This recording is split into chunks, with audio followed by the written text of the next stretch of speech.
The road is long tonight, not because of distance, but because of thought. When the world becomes quieter, the mind grows wider. Have you noticed that?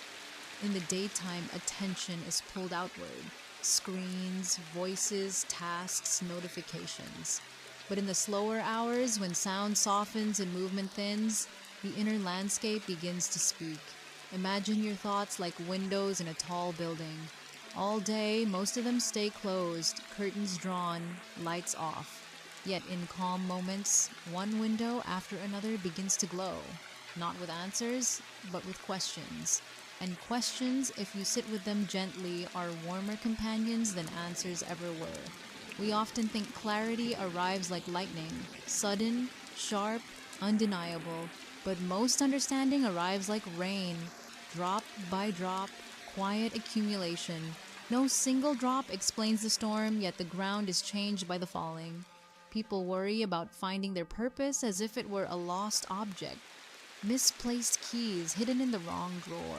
But purpose may be less like something you find and more like something you grow, like a path formed by repeated walking.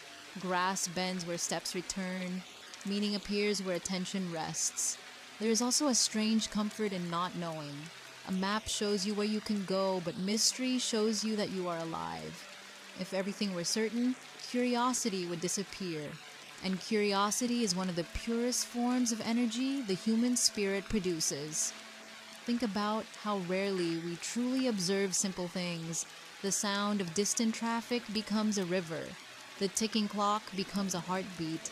Even silence has texture, layers, like fabric. The more patiently you listen, the more detail emerges. The world is not loud by default. It becomes loud when we stop listening carefully. You do not need to solve your entire life tonight. No one has ever done that between sunset and sunrise. What you can do is something smaller and more powerful. You can understand one honest feeling, one real question, one quiet truth about yourself. That is enough progress for any single hour. There is wisdom in pacing. Trees do not rush their rings. Rivers do not hurry their curves. Stars are in no competition. Much of nature succeeds without urgency, yet nothing is late. Perhaps peace is not the absence of motion, but the absence of friction inside motion. A wheel turns smoothly, not because it is still, but because it is aligned. Stay with me a while longer. Let the noise pass through you instead of stopping inside you. Thoughts are travelers. You are the landscape. There is a certain tenderness in ordinary moments that we often overlook. We are trained to search for highlights, milestones, achievements, dramatic turning points, yet most of life is not built from fireworks. It is built from quiet repetitions. The same street walked many times, the same cup held in familiar hands, the same sky that somehow never looks exactly the same. Repetition does not mean stagnation, it means rhythm. And rhythm is what allows music to exist at all. Consider how much of who you are was formed in small, almost invisible decisions. The choice to speak instead of remain silent. The choice to remain silent instead of speak. The decision to forgive one day or to hold on one day longer. Identity is not a monument carved once. It is a shoreline shaped continuously by the tide. We sometimes fear change because it feels like loss. But what if change is simply movement viewed too closely? When you watch clouds from beneath them, they seem heavy and overwhelming. When you see them from afar, they are part of a vast choreography. Perspective transforms burden into pattern. There's also something quietly heroic about endurance.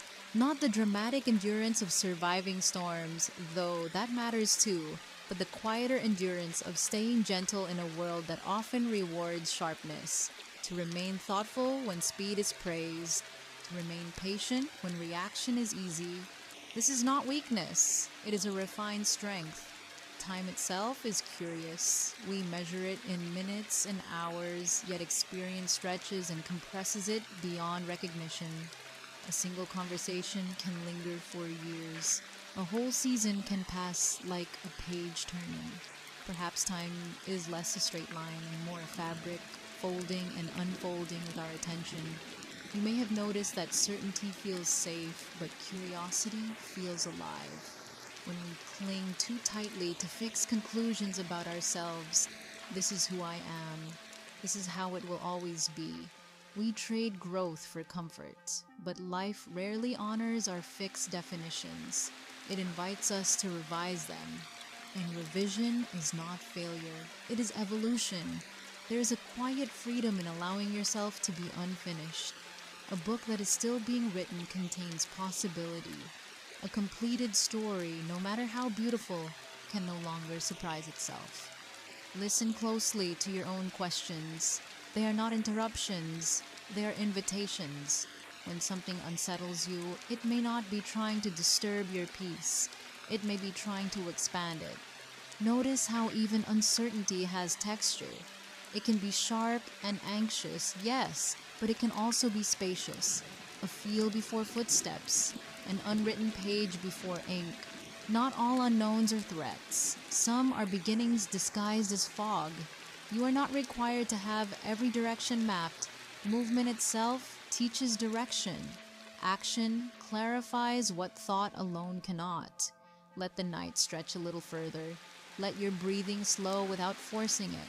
Let ideas pass like scenery beyond a window. Observe, not grasp. There is no rush. Understanding ripens quietly. If you listen carefully enough, you may notice that your mind has weather. Not just moods, but climates. Some days are clear and structured. Some are fogged with doubt. Some carry distant thunder long before any storm arrives. None of these states are permanent. And that is one of the most reassuring truths we tend to forget. We often say, I am anxious, or I am lost, as if the weather and the sky were the same thing. But feelings pass through you. They are not the total shape of you. The sky is larger than any storm it holds. There is also wisdom in intervals, the pauses between efforts, the spaces between chapters. Music without rests would be noise. Speech without silence would be unbearable. In the same way, a meaningful life requires gaps, moments where nothing is optimized, nothing is produced, nothing is proven, just being, just noticing.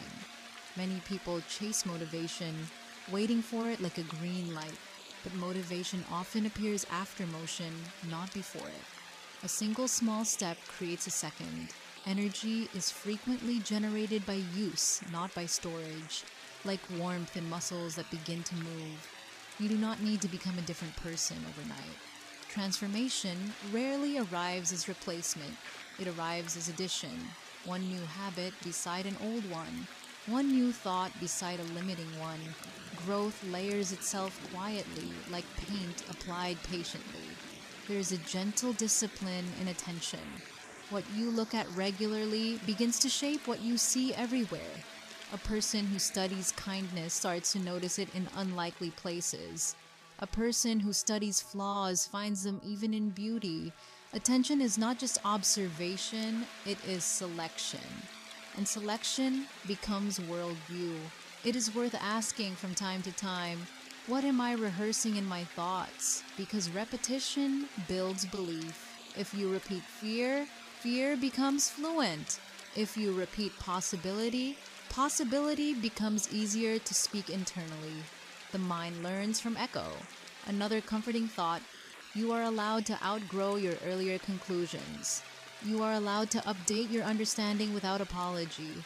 The version of you who made past choices worked with the information and strength available then. Respect that version, even as you move beyond it. We tend to imagine that meaning must be grand to be real. But meaning often hides in maintenance, in caring for things that cannot repay you immediately. Watering, repairing, listening, tending. Maintenance is love expressed through consistency rather than intensity. And consider this, not every closed door is rejection. Some are protection from paths that would have reduced you. It is impossible to measure the quiet value of what did not happen.